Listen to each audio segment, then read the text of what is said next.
Momodou John, bonjour. Vous êtes le directeur du COSEC. Le Covid-19 mobilise toutes les énergies. Au COSEC, quelles sont les dispositions que vous avez prises? Oui, je vous remercie de cette question. Effectivement, comme nous le savons, cette pandémie déjà est à l'échelle planétaire. Aujourd'hui, aucun pays n'est à l'abri. Le virus a fini pratiquement de dicter sa loi dans certains pays et mettant un peu en péril, n'est-ce pas, la vie même de certaines structures publiques et privées dans beaucoup de pays.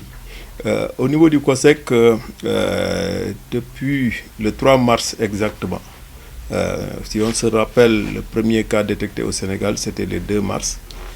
Depuis le 3 mars, nous avons mis en place un dispositif que vous avez même dû constater à l'arrivée ici. Un dispositif, disons, de gestes barrières. Gestes barrières pour barrer la route, n'est-ce pas, au Covid-19. Notamment, disons, on a mis en place un dispositif de thermomètre infrarouge. On a mis un dispositif qui fait que tout le monde, que ce soit les agents ou les visiteurs, puissent, disons, se laver les mains, n'est-ce pas, avec des gels antibactériens. Mais également, nous avons sensibilisé, disons, les agents.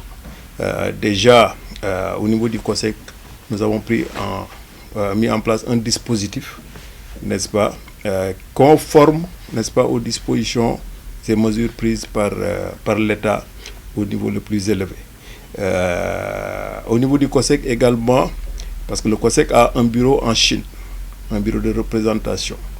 D'ailleurs, même le 2 mars, quand on annonçait le tout premier cas au Sénégal, nous étions en réunion avec notre représentant en Chine pour faire un don, n'est-ce pas, de matériel de lutte contre le virus Covid-19 à notre bureau qui était en Chine, particulièrement à Yiwu et Guangzhou, n'est-ce pas. Donc, nous avons mis en place ce dispositif qui est toujours d'actualité, qui a été renforcé. Au niveau du personnel également, nous avons fait une dotation, n'est-ce pas, de matériel, mais également tout ce qui est masque, gel, etc., gants, à tout le personnel du COSEC, mais également à tout le personnel qui travaille directement avec le COSEC, notamment les services de nettoiement, de gardiennage et toutes les personnes, n'est-ce pas, avec lesquelles on est en relation directe, n'est-ce pas. Donc ça a été pris en charge. Mais également, nous avons, conformément à la décision de l'État, conformément au dispositif mis en place par l'État, nous avons contribué, notamment au niveau du fonds, contribution du COSEC, mais également contribution à titre individuel en tant que directeur général. Des mesures salutaires parce qu'aujourd'hui, ce virus, disons, exige, n'est-ce pas, dans le cadre du combat, ce qu'on appelle les gestes barrières. Et au niveau de ces gestes barrières, il y a également ce qu'on appelle tout ce qui a trait au contact, n'est-ce pas, qu'il faut réduire le maximum possible entre les humains. Aujourd'hui, ce couvre-feu permettra déjà aux services, n'est-ce pas, concernés, notamment de police, tout ce qui est force de défense et de sécurité, n'est-ce pas, de veiller à ce que les citoyens soient chez eux. Mais également permettront donc ces mesures aux citoyens également de mesurer la gravité de la situation. Aujourd'hui, se déplacer de région à région, ce n'est plus possible. Aujourd'hui, les réunions, les rassemblements ne sont plus autorisés, ne sont plus possibles, parce que ce sont des moments de transmission du virus. Ce sont des moments de forte probabilité, n'est-ce pas, de transmission du virus. Le virus ne voyage pas, le virus ne se déplace pas. Le porteur du virus, c'est l'être humain qui le déplace, n'est-ce pas, au niveau des autres êtres humains. Donc, ce sont des mesures salutaires. Et franchement, je me dis que maintenant, la balle est dans le camp de chaque citoyen. L'État a pris ses responsabilités. Les gestes barrières doivent être mis en musique, mis en œuvre par chacun d'entre nous. Et c'est ça qui est important. Nous avons assisté à un balai incessant de leaders politiques et de la société civile au Palais de la République. Comment l'appréciez-vous? Oui, disons, je l'apprécie avec joie et avec fierté. Nous sommes un seul et même peuple. Malgré nos divergences, nous devons comprendre que il y a des sujets qui doivent faire objet de consensus. Aujourd'hui, c'est une véritable guerre à l'échelle mondiale à laquelle l'humanité fait face. Et face à une guerre, face à un virus, face à un ennemi commun qui s'appelle Covid-19, c'est la patrie qui est en danger. Et il était normal que l'opposition réponde. Donc je salue cette initiative du chef de l'État qui a consisté à, après avoir pris les mesures, à partager avec l'opposition. Mais également je salue l'esprit républicain, n'est-ce pas, de ces leaders de l'opposition.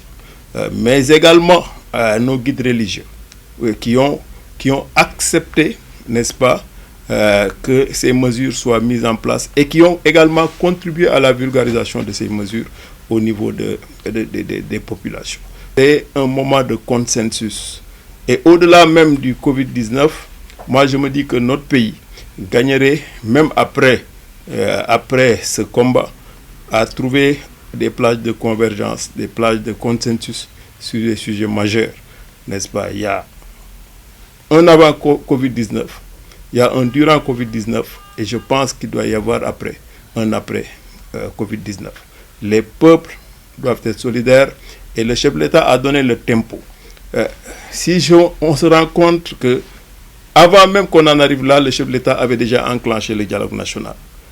C'était un peu prémonitoire par rapport, n'est-ce pas, à l'importance qu'il y a à trouver des accords pour pouvoir, n'est-ce pas, bâtir l'émergence du Sénégal. Mais le plus important aujourd'hui, la question de l'heure, comme on dit, c'est le combat contre le Covid-19. Et au-delà des mesures prises, au-delà du consensus, au-delà de ce qui a été fait au niveau central, c'est chaque citoyen maintenant qui doit se faire sa propre déclinaison, n'est-ce pas, de ce qui a été décidé. C'est le citoyen maintenant qui est interpellé. Nous devons tous faire de sorte que les gestes barrières soient des réflexes. Odinjon, vous êtes originaire de Diass. La plupart des cas importés a atterri à Diass à l'aéroport. Qu'est-ce que vous avez concrètement fait pour prémunir les populations de la localité? Oui, disons que quand le premier cas a été annoncé, notamment le 2 mars, après le conseil des ministres du 3, après la décision du 4, n'est-ce pas, après la décision du chef de l'État de surseoir aux activités du 8 mars, mon premier réflexe était de demander à nos militants d'annuler tout ce qui était prévu. On avait prévu un grand forum des jeunes, on avait prévu également une grande exposition des produits de la localité. Les dames avaient reçu tout ce qu'il fallait faire pour rendre la fête du 8 mars très belle, mais on a tout annulé, ipso facto. Autre disposition que j'ai eu à prendre au niveau local, c'est de sensibiliser. Déjà dès le 7 mars, j'avais pris, j'avais imprimé, n'est-ce pas, en milliers d'exemplaires, les dispositions qui étaient annoncées par le ministre de la Santé pour divulguer ça au niveau de ma localité.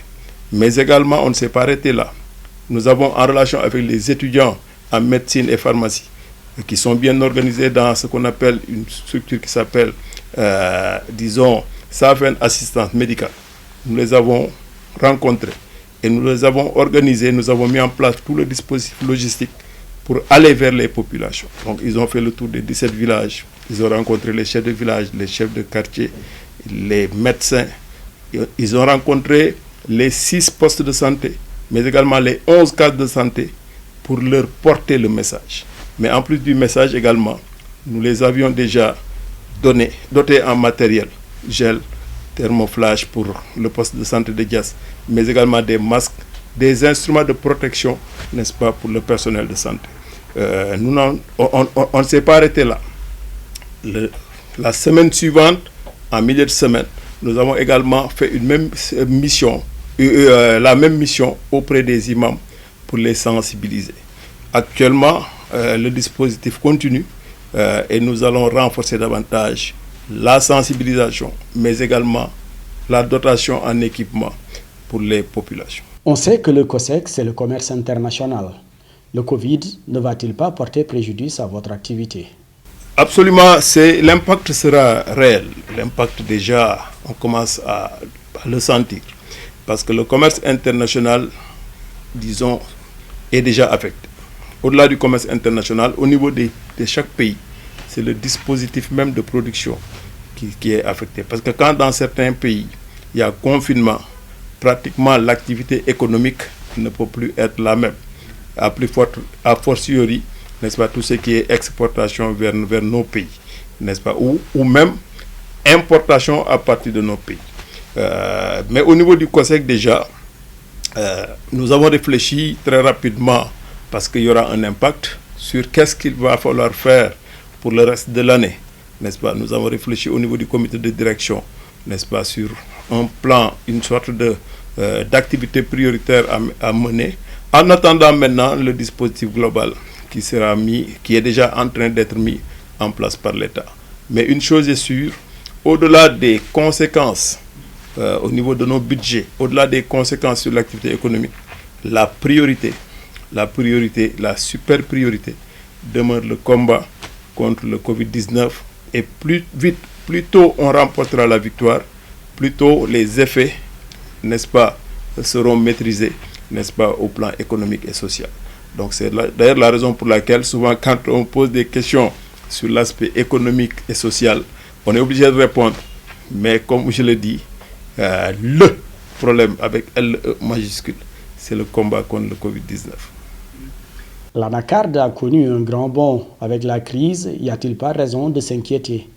Oui, disons que d'ailleurs nous avons rencontré, avant que le dispositif ne soit un peu plus corsé, nous avons rencontré récemment les acteurs de la filière anacarde, notamment de la région naturelle de Casamance, Kolda, Sédhiou, Ziguinchor, et nous avions déjà anticipé en termes de réflexion sur la préparation de la campagne anacarde. Mais il ne faut pas qu'on se voile la face.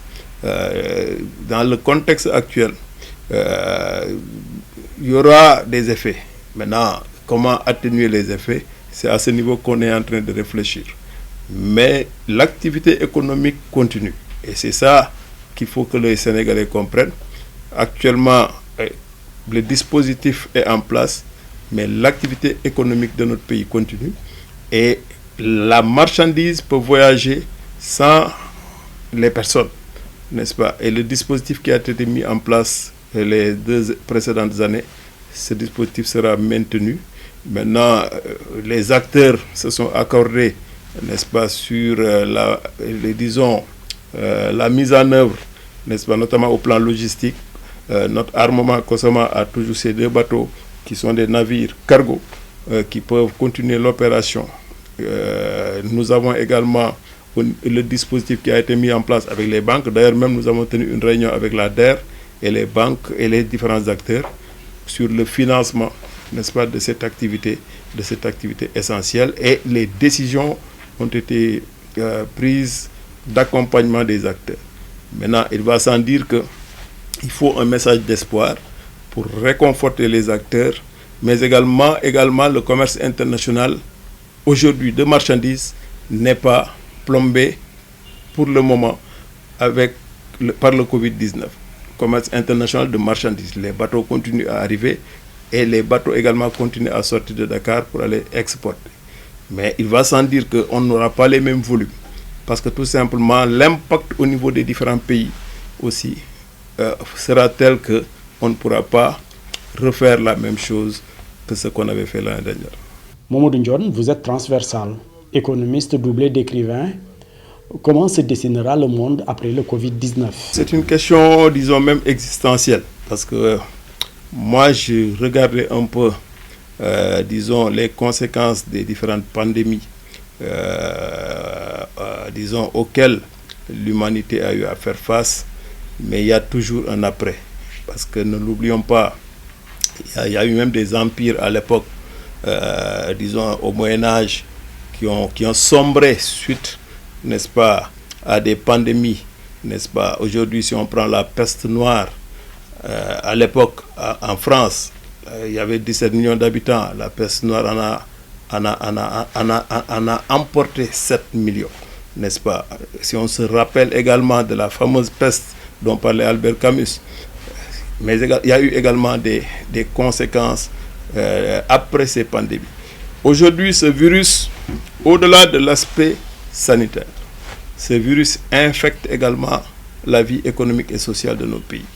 La distanciation que les gens sont obligés d'observer entre eux, l'activité économique par la fermeture des frontières, mais également le fait que ce virus également soit un virus entre guillemets très démocratique qui touche le pauvre, le riche. Tout à l'heure, j'apprenais que le prince Charles a été testé positif. J'apprenais que Angela Merkel s'était autoconfinée après avoir été en contact avec une personne. On apprend que les grandes stars du foot, du showbiz, etc. ne peuvent plus. Il y en a qui sont testés positifs. Mais après le Covid-19, c'est l'humanité entière qui sera interpellée par rapport, disons, au modèle économique et social qui était dominant jusqu'ici, qui était un modèle de repli sur soi, qui était un modèle, disons, de mondialisation qui laissait en rade des pans entiers de l'humanité, qui était également un modèle de la haute finance, n'est-ce pas, qui était également un modèle qui est encore un modèle, disons, de la spéculation boursière. Aujourd'hui, l'humanité va s'interroger sur les fondamentaux, je l'espère, après le Covid-19. Mais au-delà de l'humanité, c'est chaque individu dans son rapport avec l'environnement, n'est-ce pas, qui sera interpellé. Les virus existent. Dans le cadre de l'urbanisation exacerbée, si on n'y inclut pas, comme l'a fait le chef de l'État dans le cadre du programme Liggéeyal Ëllëg, si on n'y inclut pas le reboisement, si on n'y inclut pas, disons, l'environnement global, ça va être un peu plus difficile.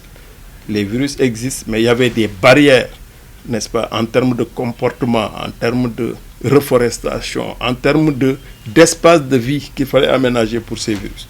Donc l'après-Covid-19 sera à coup sûr une remise en cause des modèles, notamment économiques et sociaux à l'échelle planétaire.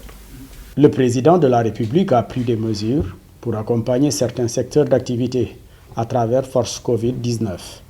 1000 milliards pour les entreprises, les ménages et la diaspora, et une remise fiscale de 200 milliards pour le tourisme et la presse, entre autres secteurs d'activité.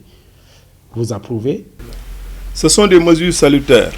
Connaissant le chef de l'État, ce sont des mesures qu'il va mettre en place, ce sont des mesures qu'il est en train de mettre en place, parce que tout simplement, comme on l'a dit, l'activité économique n'est pas suspendue. N'est-ce pas? Il y a deux angles d'attaque. Combattre le virus, en faire une priorité, mais également faire de sorte que le tissu économique ne sombre pas. Et la remise fiscale déjà est une excellente décision, parce qu'il y a beaucoup d'entreprises qui, après l'exercice 2019, étaient pratiquement confrontées à des problèmes de trésorerie. Donc au niveau du ministère des Finances et du ministère de l'Économie, n'est-ce pas, le travail va se faire.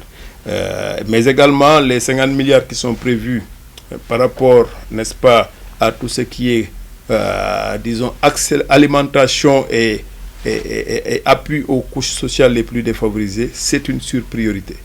Mais également tout ce qui a trait, n'est-ce pas, à la mobilisation de ressources pour permettre à l'État de déployer, n'est-ce pas, le véritable plan, n'est-ce pas, qui est en train d'être mis en œuvre. On n'en attendait pas moins. Je sais que le chef de l'État, nous avons la chance d'avoir à la tête du pays un homme expérimenté. Et souvent, en période de crise, il est important d'avoir un capitaine, et le chef de l'État, son excellence le président Macky Sall, est un bon capitaine. Il a mis en place tout le dispositif dans la légalité, n'est-ce pas? Il y a associé l'opposition, il y a associé les chefs religieux, mais également les secteurs économiques mais également les partenaires techniques au développement. N'est-ce pas? Les 1000 milliards vont être mobilisés et mis en œuvre pour lutter contre ce virus, mais également pour faire de sorte que notre tissu économique et social se maintienne au-delà du Covid-19. Quel message lanceriez-vous au peuple sénégalais après que nous aurons vaincu le Covid-19? Mon message, déjà, c'est un message d'espoir, mais également un message d'alerte. Le message d'alerte consiste à dire que nous sommes en guerre et que nous devons battre l'ennemi. Nous ne devons pas laisser à l'ennemi le soin, ni l'envie, comme l'a dit le chef de l'État. Mais également, nous ne devons pas lui laisser nos vies. Donc c'est un combat. C'est un combat et nous sommes tous des soldats. Et personne n'est à l'abri. Ni moi, ni vous, ni personne d'autre. Parce que le virus est invisible à l'œil nu. Donc c'est d'abord un message d'alerte pour leur dire que nous sommes en combat, il faut que le combat continue. Mais aussi c'est un message d'espoir. C'est un message d'espoir parce que l'être humain est un privilégié de Dieu. Et est un être qui a été, disons, créé par le bon Dieu. N'est-ce pas? Pas pour dominer l'univers comme le pensent certains, mais pour être son représentant sur terre. Mais un représentant aussi doit se dire chaque fois qu'il y a ce genre de situation. Qu'est-ce que je dois faire après? Comment est-ce que je dois me comporter après? Les gestes barrières. Les gestes barrières. Se laver les mains. Être toujours correct vis-à-vis de l'environnement. Respecter l'autorité. Respecter les règles d'hygiène, de salubrité. Respecter l'être humain qui est vis-à-vis de vous. Donc ce sont des gestes qui doivent être érigés en réflexe et notre pays en a besoin. Pourquoi notre pays en a besoin? Parce que notre pays est en voie d'émergence. Et l'émergence a ses exigences en termes de comportement. Donc c'est un message d'espoir. Et je sais que le génie sénégalais, le peuple sénégalais, est un peuple qui comprend vite les choses et qui va les mettre en œuvre. C'est ensemble qu'on va réussir cela. Ensemble, nous vaincrons le Covid-19.